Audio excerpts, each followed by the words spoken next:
Hi hello नमस्कार सर्वांना, स्वागत आहे तुमचं माझ्या यूट्यूब चॅनलवर. उन्हाळा कडाकीचा वाढलेला आहे, तर आपण आज सोलकढी बघणार आहोत. तर हे बघा, त्यासाठी हे बघा, हे कोकम घेतलेले आहेत आणि हे थोडेसे कोकम सुकेसारखे वाटत आहेत, म्हणून त्याच्या मी गरम पाणी त्यामध्ये टाकणार आहे आणि ते असे म्हणजे छान सॉफ्ट होतील म्हणून गरम पाणी टाकणार आहेत. जर तुमच्याकडे रसरशीत असतील कोकम तर काही गरम पाणी टाकायची गरज नाही. आणि हे आता आपण अर्ध्या तासासाठी असंच सोडून देऊयात. आता हे बघा, हा नारळ आपण ओला घेतलेला आहे, अशा पद्धतीने कट करून घेतलेला आहे. आता मिक्सरच्या भांड्यामध्ये टाकून घ्यायचं आहे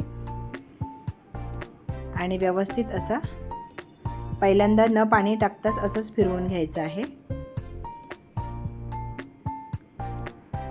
पाणी नाही टाकायचं आता. आणि हे बघा, एका साईडला एक पसरटचं भांडं घेतलेलं आहे, त्यावर ही चाळण ठेवलेली आहे, त्याच्यावर एक कपडा ठेवलेला आहे. आता हे बघा, हे वाटून घेतलेलं आहे न पाणी टाकता. आता ह्याच्यामध्ये पाणी ॲड करायचं आहे आणि व्यवस्थित असं परत फिरवून घ्यायचं आहे. आता हे बघा, फिरवलेले याच्यावर टाकून घ्यायचं आहे. हे बघा, आणि ह्या नारळाचं दूध आपण करून घ्यायचं आहे. हे राहत नाही म्हणून जरा आधी थोडं पिळून घ्यायचं आहे, मग जागा होईल, मग पुन्हा अजून परत पिळून घेऊया. आता हे असंच पिळून घ्यायचं आहे. हे बघा, या पद्धतीने पिळायचं आहे. जर माझे व्हिडिओ आवडत असेल तर लाईक, शेअर, सबस्क्राईब नक्की करा. आता हे बघा, परत खोलायचं आहे आणि यामध्ये जे राहिलेलं आहे जे बॅटर ते ओतायचं आहे आणि तेही व्यवस्थित असं त्याचं पिळून घ्यायचं आहे. या पद्धतीने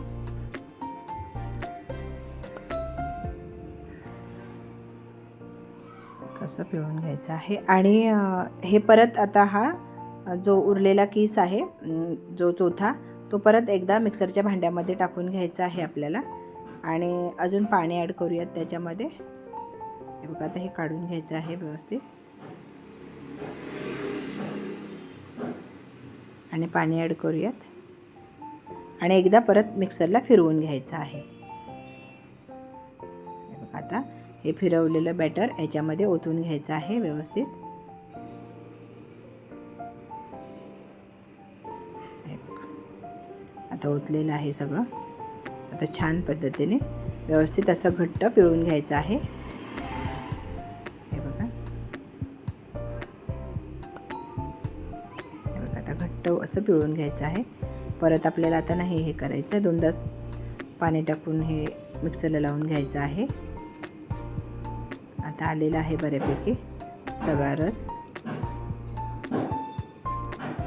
झालेला आहे.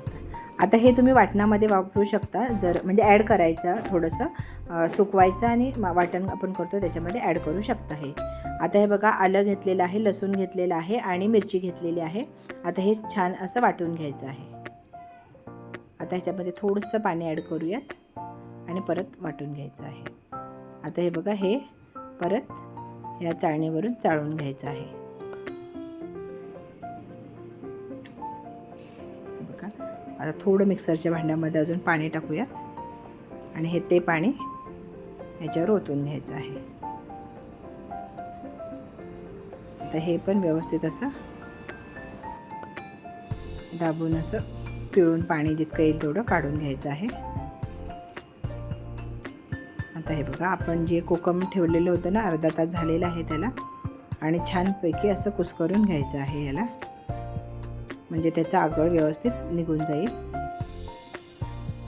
या पद्धतीने सगळं व्यवस्थित असं थोडं अजून पाणी त्याच्यामध्ये ॲड करायचं आहे आणि छान असं कुस्करून घ्यायचं आहे. आता या चाळणीवरून चाळून घ्यायचं आहे.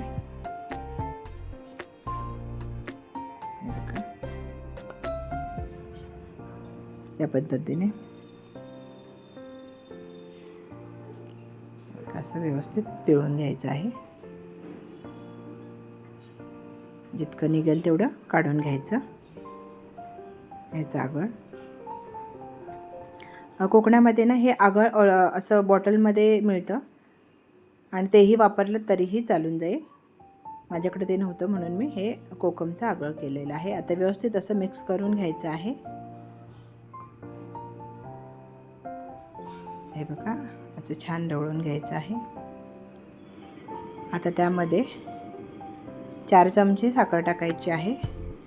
तुम्ही थोडंसं कमी पाहिजे तर 2 चमचे टाकले तरी चालेल, पण याच्यासाठी 4 चमचे पुरेसं आहे. आता छान व्यवस्थित असं हलवून घ्यायचं आहे. आणि आता माझ्याकडे ना भाजलेल्या जिऱ्याची पावडर आहे, तर ती टाकायची आहे. साधारणतः पाव चमचा टाकायची आहे आणि छान असं मिक्स करून घ्यायचं आहे. आणि ह्याच्या कलरसाठी ना मी हे बीटचं पाणी असं फ्रीजरला ठेवलेलं होतं, तर मग ते ह्याच्यामध्ये साधारणतः 2 चमचे आपण टाकून घेणार आहोत. मी बाहेर काढून ठेवलं होतं थोडा वेळ. हे बघा, किंवा ह्याच्यामध्ये लोक कलर टाकतात, तर न कलर टाकता हे बीटरूटचं पाणी करून ठेवलेलं टाकलं तरी चालेल. किंवा आपण जेव्हा नारळ जेव्हा मिक्सरला लावतो तेव्हा ह्याच्यामध्ये बीटरूटच्या 2 फोडी टाकून द्यायच्या आहेत. आता हे व्यवस्थित असं मिक्स करून घ्यायचं आहे की कलर खूप छान येतो. हे बघा आता कलर किती छान आलेला आहे. आता व्यवस्थित असं हलवून घ्यायचं आहे, मिक्स करून घ्यायचं आहे.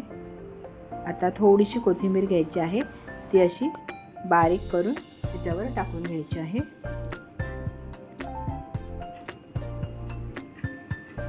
आता व्यवस्थित असं मिक्स करूयात.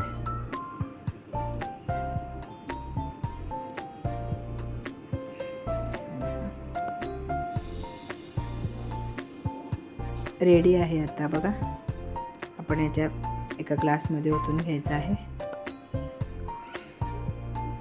किती छान झालेला आहे. तर चला, वेळात वेळ काढून माझा व्हिडिओ पाहिल्याबद्दल मनापासून धन्यवाद. तर चला, उद्या आपण एखाद्या नवीन व्हिडिओसोबत, नवीन रेसिपीसोबत भेटू. तर बाय.